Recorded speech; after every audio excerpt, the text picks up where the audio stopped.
Hello, I'm Jessica Amir for the Finance News Network, and today I'm with Noxopharm's Chief Executive Officer and Chief Medical Officer, Dr. Greg Van Wyk.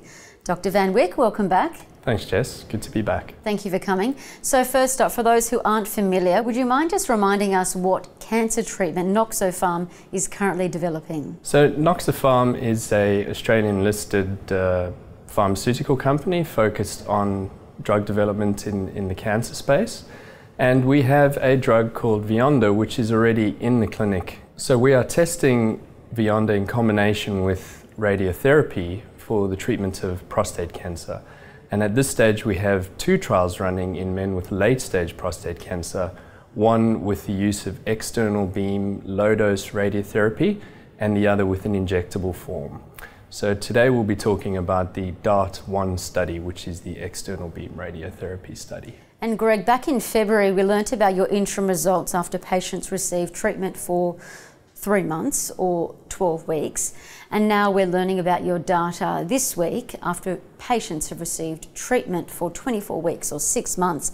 First up, tell us about the data, and secondly, why it's so encouraging. So in DARRT, patients receive a short course of Bionda and low-dose external beam radiotherapy, so 15 days of treatment all up. And we saw that at 3 months, a substantial proportion of men had achieved a good response, both in terms of pain reduction and in terms of the effect on the tumours themselves.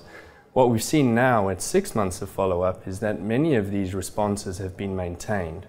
And when you think of the fact that these patients have been 6 months without treatment, it's quite a remarkable outcome. And Greg, what's next for this particular group of DARRT-1 clinical trial patients? And secondly, what can shareholders expect in terms of news flow for this particular set of trials? The group of patients that we've presented in the results today, we're going to continue to follow them up well into 2020, we hope. And what we're hoping to see there is that these patients continue to do well. Bearing in mind that this is in essence a palliative trial where these patients right at the end of their life are getting treatment to help keep them comfortable.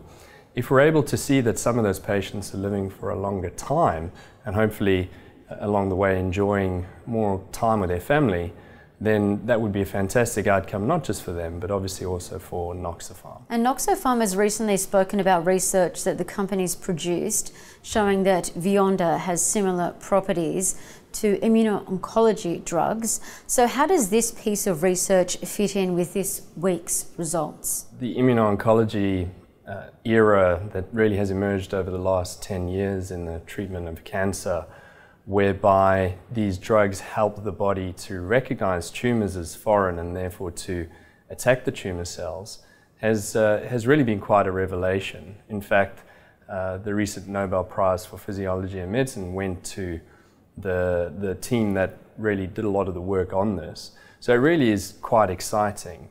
One of the challenges in treating cancer is that cancers have a veil over them that prevents the immune system from recognizing the cancer cells as foreign. And the immuno-oncology agents really help to lift that veil, so to speak. We're hoping that Bionda will play just that sort of a role based on some of the preclinical research that we've recently seen, wherein we've seen that Bionda does in fact engage the immune system. Now, how that links into the DARRT trial is that we've seen with these immuno-oncology agents that it can take some time for the effects on the cancers to become apparent, whereby patients who enjoy a response, what is most remarkable about that response is that having responded, they maintain that response for a very long period of time. Now that's something that we believe we may have seen a signal for in the DARRT trial, and so it may well be the beginnings of a clinical backup for that preclinical work that we've done. And just lastly, before we let you go, just on that, if these kind of results continue, what does this potentially mean for NOX shareholders? In this trial, we saw 36% of men have a PSA response at any point in time. And if that translates into life-prolonging treatment, and we see that in phase 3, then we will definitely be onto a treatment that has the potential to well and truly put Noxopharm on the global stage. And that would be significant for shareholders. It would also be significant for patients because we need more treatments for people with late-stage prostate cancer, and we're really motivated by the proposition of bringing just such a treatment to market. Dr. Greg Van Wyk, thank you so much for the update. Thanks so much, Jess.